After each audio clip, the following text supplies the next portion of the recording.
years. And, they've been trying to get it for 20 years. And what it means is for New York, upstate New York, and even everywhere in New York, also other states, but in particular New England, that New England will now, I think, will cut the energy prices, and big cuts in New York too, but cut the energy prices literally in half. We have the permits. We have permits that just about everything we need a New York permit, and I would imagine they want to, because their energy prices will come down so far. And it's a lot of jobs for New York. It's a great thing for New York. Everybody wants it. We'll be meeting with the various governors, the governor of New York and the other governors too.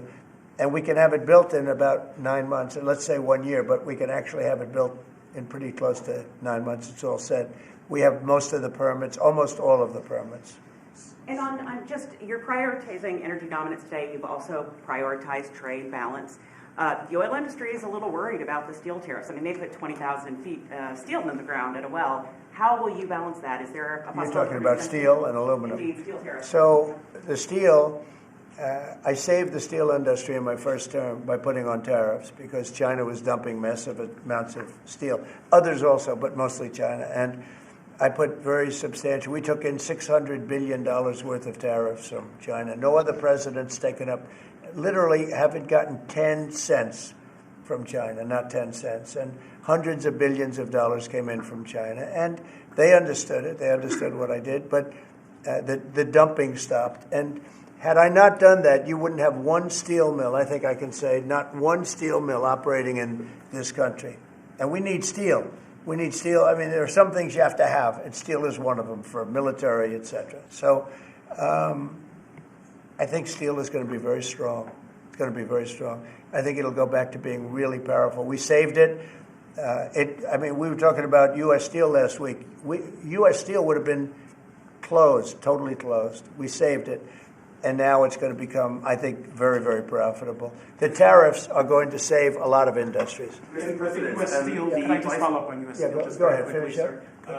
If the Japanese company that's interested in U.S. Steel wants to take a minority stake as opposed to full ownership, is a minority stake I wouldn't mind greatly, but what they're doing right now is they're going to be investors, and they're going to be investing in, I think, debt and various other things. But we didn't want to let U.S. Steel go to a foreign company.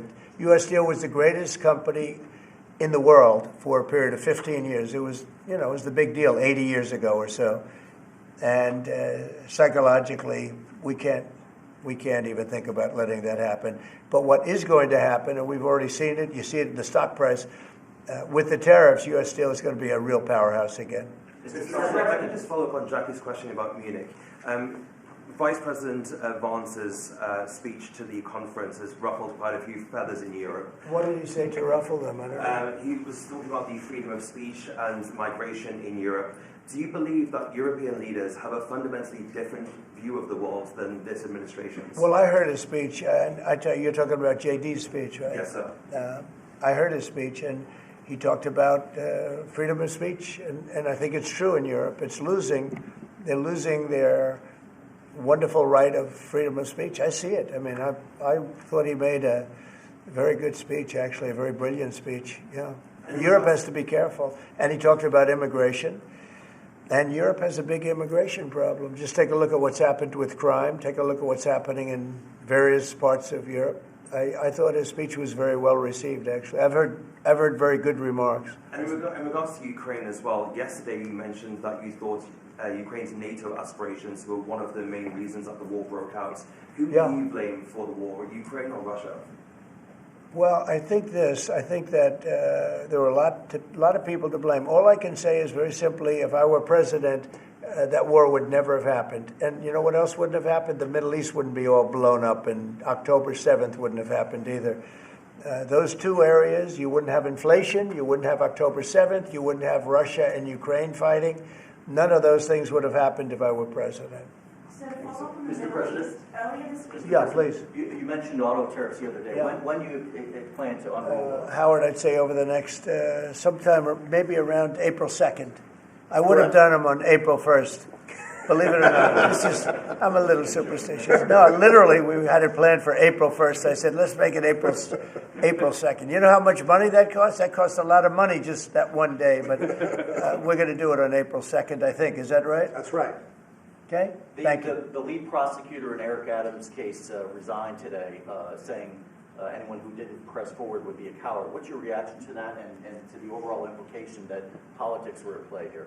Well, I don't know about it. I mean, obviously, I'm not involved in that. But I would say this, that if they had a problem, and these are mostly people from the previous administration, you understand, so they weren't going to be there anyway. They were going to all be gone or dismissed. If not, they know on Tuesday they're all being dismissed. You know, the whole country is being, because what you do is you come in and you put new people in. So when you say resign, they're going to be gone anyway.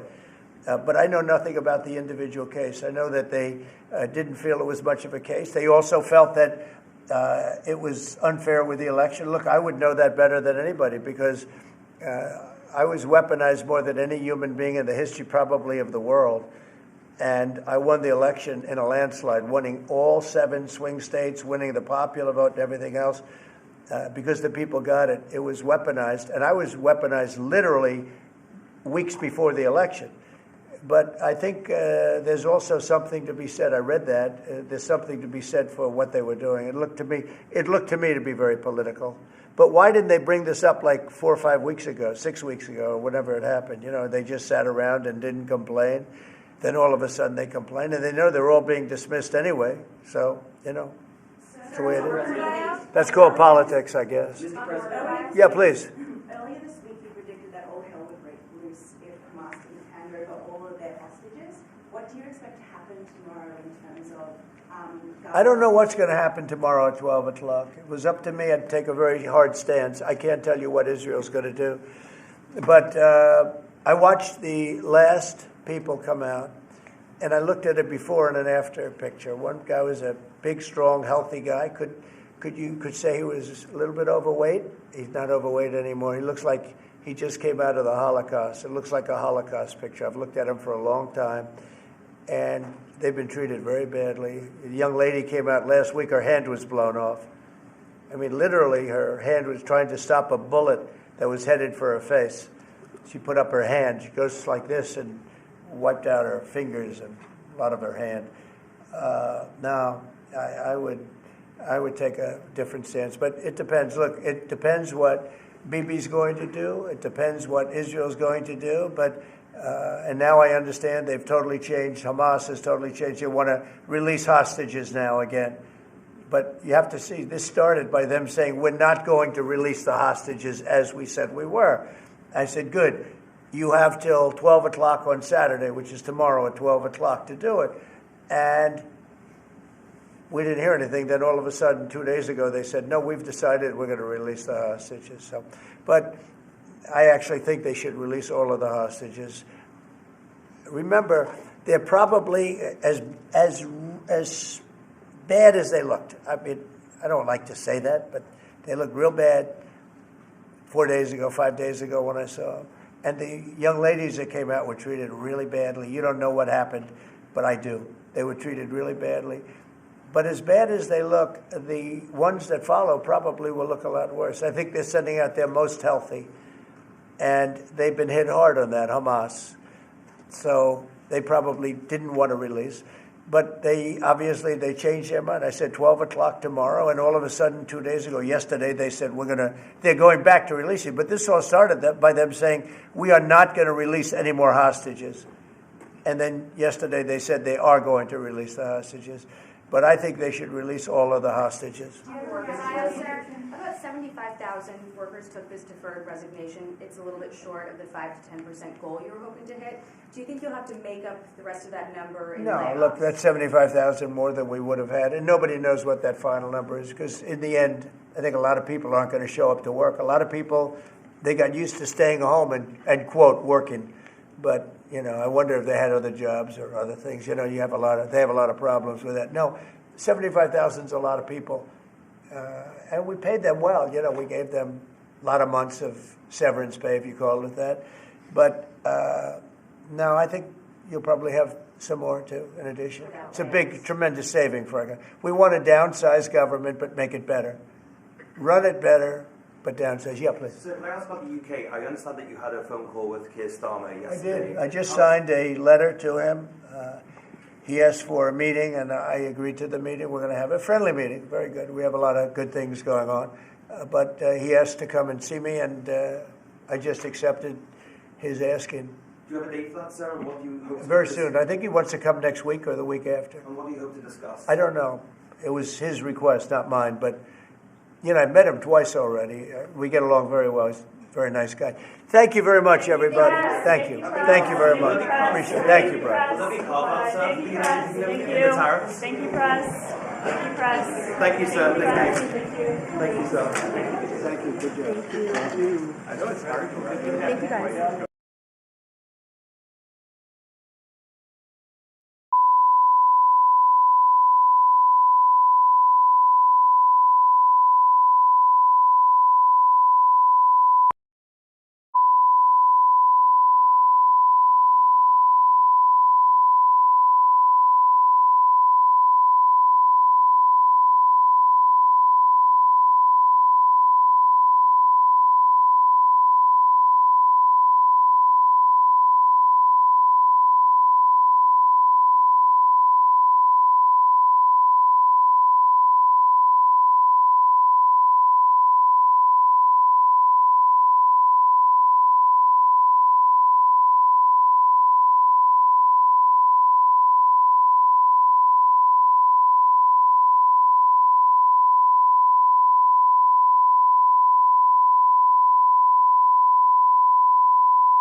doing it. Oh my God. Oh, yeah.